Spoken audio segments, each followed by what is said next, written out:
All right, guys, working with the Robinson Armament XCR. This is going to be a great day. Do a little bit of shooting here and we'll talk about it. This is kind of like the scar that nobody knows about. All right, let's have some fun.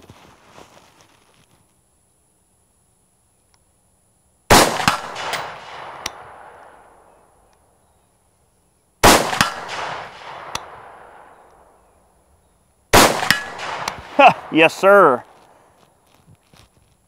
200.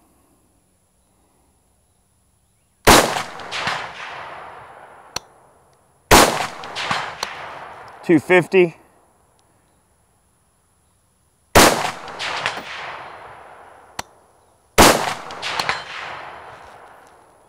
3. 4.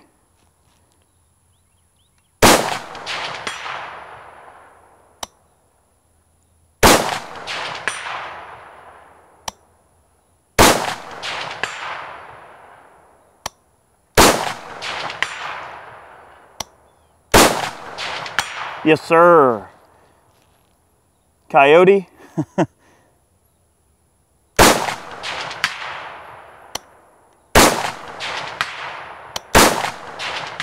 Headshot on the coyote.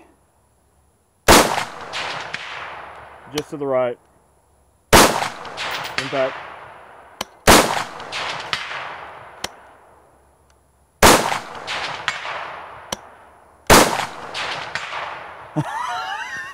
Did you see what I just saw? It was a spray paint can. The spray paint can took a piece of jacket's balling and it is no more.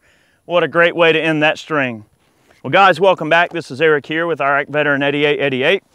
Okay, this is a really cool rifle and I don't know if you guys are familiar with it, so we're going to do a video and kind of showcase some of the features of the XCR. This is an L model. They also make one called an M, which is like an AR-10 size action. This one's currently set up in 5.56. We're shooting Lithuanian triple G 62 grain ball ammunition. Man, this thing shoots ball like you wouldn't believe it. We're getting like 1.5 inch groups at 100 yards out of just ball ammunition. We were shooting some Federal 69 grain match ammo out of it and getting about 1 MOA, 1 inch accuracy at 100 yards. So this thing definitely delivers the goods in the accuracy department. One of the most distinctive features about the XCR is the marriage of components that goes into this rifle in terms of all the different, I guess, let's just say lineage that goes into this. There's a little bit of AR, there's a little bit of AK, there's a little bit of FAL kind of thrown in there in a mixing pot, and you pour it out and this is the rifle you get. It is a piston gun, so it is very smooth on the recoil and the gas system is completely adjustable for a wide variety of different environments and different ammo types, suppressed, unsuppressed, etc., everything like that. It is a 223 wild chambering, so it's a good mix between like a match gun and a military chamber. The wild is kind of a nice in-between, can go in between the varieties of different ammunition. 0.5x28 thread on the muzzle. The barrels are available in a wide variety of different weights and profiles. I opted for a little bit heavier barrel. This is a 16.5 inch barrel on this gun. And I opted for the green finish. They are available in a wide variety of different finishes.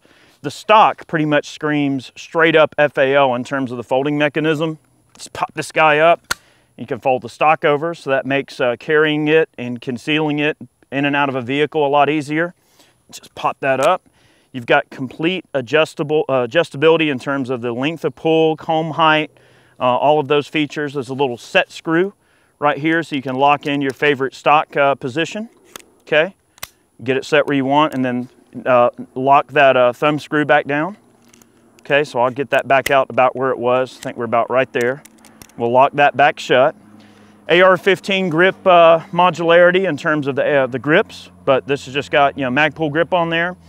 The trigger is a trigger of their own design. There's a lot of proprietary parts that goes on this gun, so it's not really like, you're not going to be swapping a ton of things, but all of the features on this gun are extremely well thought out, okay? One discernible thing right here is the charging handle is very FAL-like, and the bolt stop is very FAL-like, okay?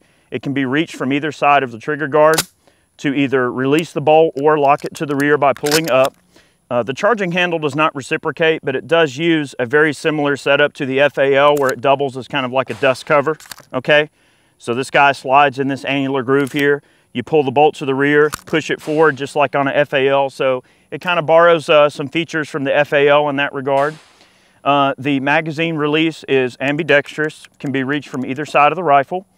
You know, I was at first a little bit, not really concerned, but just wondered a little bit on this XCR about the ejection port. Seems like it's awfully small.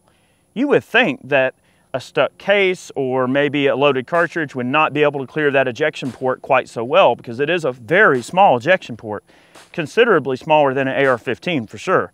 But it doesn't seem to affect the functionality of the gun. The bolt throw itself is very smooth. It's a very easy bolt to work. It does not require a lot of effort to work the bolt back and forth, which is really cool. The takedown of this rifle for cleaning is very similar to a FAL.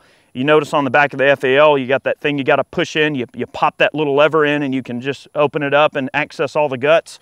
Very similar here. There's a little knurled knob. Just make sure your bolt is home, push it forward, and it just basically relieves a bit of pressure right here, and you can open up the action, pull the guts out for cleaning. Really, really easy. The upper itself, now the lower is very impressive, of course. The upper itself is a monolithic style construction, so one piece of material and then finished machined. You've got M-LOK accessory slots through and throughout. Now we've got some of the Magpul swells in here just to make it a little bit more comfortable. And then of course we have a piece of pick rail attached on our M-LOK accessory slot on the bottom, and we're wearing an Atlas bipod in a LaRue QD mount. Those are our favorite bipods, we love them. Okay, the barrels are very easy to swap out. This gun can be configured in about 7 different calibers in a short action configuration. Exchangeable caliber rifle, XCR, that's what it stands for. You break out this bolt right here, loosen it, okay, and you can remove the bolt or the barrel. And of course, you can convert this gun into a variety of different calibers. 300 Blackout, 224 Valkyrie, 7.62 by 39, of course 5.56, I think 6.5 Grendel, you name it. If it's a short action cartridge, chances are you can convert it no problem. So it is very modular, and the gas system and the way it operates definitely steals a few things from the AK, and I really love the gas system adjustability. It reminds me a lot of like the FAL. So there are many components that are sort of married in here. So we're running a great optic on this particular rifle. This is a Primary Arms Platinum Series ACSS Griffin Mill. This is a great optic, and it's sitting in a mount from Alamo 4-Star LLC. So really cool mount. One of the interesting features about this mount is to get to specified torque. Believe it or not, the way this mount is designed, you actually don't torque it down with like a wrench. These screws are literally turned down just about hand tight. It's the strangest thing ever, the way that these screws torque.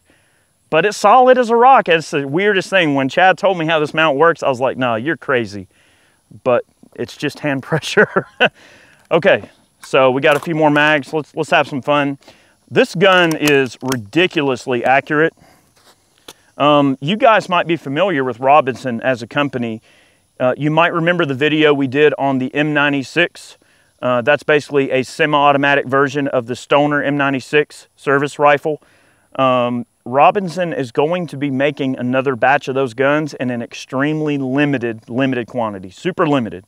So if that's something you're interested in, you might want to contact them. I don't know when they're building them or if they're taking orders, but they will be making more of them. And oddly enough, a lot of people know Robinson because of the M96. So just before we shoot again, really quick backstory on this gun. This gun was submitted for the SCAR contract. You guys remember when Special Operations was looking for, you know, an alternative rifle to the M16 series. You know, of course, the SCAR has won multiple contracts, and the SCAR is a great gun, but you can see there are many things about this gun that are SCAR-like, and this gun failed in those trials due to a technicality, a technical error. It was just simply because the gun, they did not have the blank firing adapters finished in time for testing, and so they missed out on the contract over a technicality, very, very minor technicality. Now, I will say, between this and like the 805 Bren, and then maybe the SCAR, it's very comparable. I'll say the weight on it because we are running a slightly heavier-ish barrel. Now you can go with a pencil barrel on this if you want, but with the heavier barrel, it is getting the weight a little bit beefier than maybe a Bren or especially a Scar, but not much. And the accuracy of this thing is just absolutely stellar. The accuracy reminds me precisely of the way I feel when I shoot my Scar. You look down range, you acquire your target, you squeeze the trigger, the round hits the target. I mean, it's just what a rifle's supposed to do. Now, Chad's got this thing tuned up really nice, got the gas system set up just right. I'm gonna shoot the gun a little bit more. 300 yards is child's play for this gun. We don't have time today to go out to 6. Well, allow me let me backpedal on that. We could go out to 6 today, but the problem is we got to grab the pole saw. We've got some trees grown in the way, so we can't really see to get out to 6, but we're gonna get the range trimmed up and we'll take this gun out to 600 yards in a future video. Today, we're gonna be shooting it out to 300 yards, but the gun is most certainly capable out to longer ranges. All right, so 300 is kind of child's play, but I'm gonna shoot the gun a little more for you guys. Man, fantastic. I am just so happy with the accuracy of this gun. This safety is ambidextrous and can be reached from either side of the gun, and the safety uses a very low degree of tilt. So it's like a, I guess what they call that, like a 35-degree safety, like a 35-degree tilt on that safety. Yeah, probably a 40 or 45 degree. Yeah, maybe a little bit, but it's definitely not a full degree of rotation like you would have on a normal AR safety. So I like that. It looks like a, I'm gonna call this gun the Hulk because it's green. What do you think? Is that a good nickname for it? The Hulk. The Hulk. All right, so you got the Gopher and the 8-inch target at 300 that you All right, yeah, let's try that. Okay, 8-inch popper, 300 yards. Let's go big or go home, Chad. Send it when you're ready. Okay, so you're just over the top at about 11 o'clock.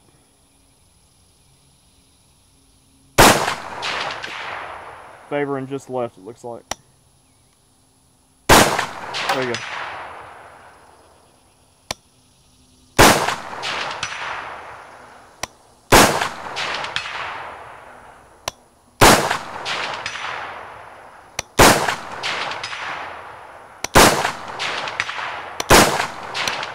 Yes, sir. All right, Mr. Gopher. Here we are. Impact.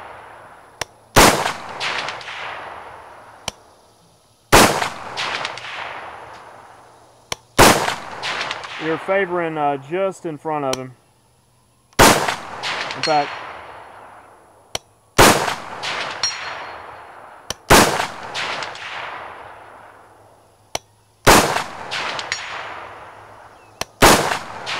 Dang, son. Dude, that sucker is consistent as all get out. I continue to be impressed at how accurate this gun is, but also, I know I mentioned it before, but I'll just attribute a bit of that to this ammo that we're using is some great ball ammo. This is Lithuanian Triple G, and I'll just quickly mention, it really is the best surplus ammo that you can get. If you can find it, get some. It's really good stuff. Man, and I cannot wait to take this gun out to 600, maybe even further with like some of those 69 grain match loads. Oh, buddy, that is gonna be so much fun. But I really wanted this video to be kind of the, a good look at this gun, to give you an idea of the specs. Hopefully I covered everything. It is a great piece of hardware. I would totally trust my life to this gun, no problem. I do love how well thought out the controls are in terms of the lower. So there's a slight departure from your standard AR-15 in terms of your ergonomics. Well, not the ergonomics, but the manual of arms and everything is a tiny bit different, but not that much. I like the fact that you can be reaching for a magazine, you know what I mean? And be able to actuate the bolt stop with your index finger, your firing finger, while you're loading and stuff. So it's very intuitive, very easy to get to. There are a lot of features on the FAL that I feel are really forward-thinking for that gun, and I feel like those most forward-thinking types of elements are integrated into this platform, which is really cool. And the Scar really is just a fancy FAL if you think about it. It's kind of a, the FAL being brought into the modern age. Anyway, this is cool. I think that it's something that definitely deserves to be in the running if this is something that you're looking for. The price point on a gun like this is very similar to like the CZ Bren, you know, the 805. I like the 805. The Brens are great. The barrels are a little skinny on them. And I know the intended purpose is to try to maybe cut down on the weight a little bit. My humble opinion, if you were gonna order a gun like this and you were wanting something that is comparable to like a SCAR or the Bren, I would order this gun with the heavier barrel, because that's something you really can't do with the SCAR. The SCAR has the kind of pencil weight barrel in the 5.56, and then the Bren has the pencil weight barrel. I feel the ability to immediately change barrel profiles, calibers, is what really sets this gun truly apart. I'm gonna shoot a few more rounds, and man, I mean, 300 yards is child's play for this gun. Absolute child's play. This thing is fantastic. All right, I'm gonna shoot a little more and we'll talk a little bit more. Man, what a great setup. Let's try some of these tiny plates down here at 2. So we've got some 10-inch targets down at 200 yards. Talking about the rounds? Yeah, the little rounds. Those are... Are they 8s? I think those are 8s. All right, 8-inch plates at 200 yards. Let's see if we can connect. Send it when you're ready. You going for the one on the right? Yes. I think you were just a little higher. Just right over the top. Okay, I'm still shooting high. Yep. Okay.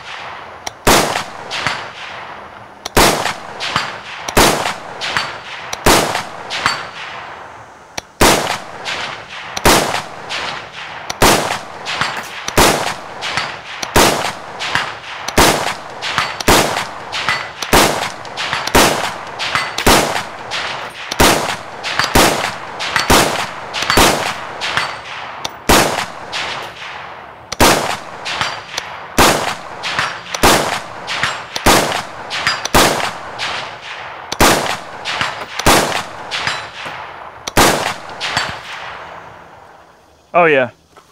You having fun there? Yeah, might have got a little carried away shooting down at 200 there, Chad. Well, that brake is doing its job.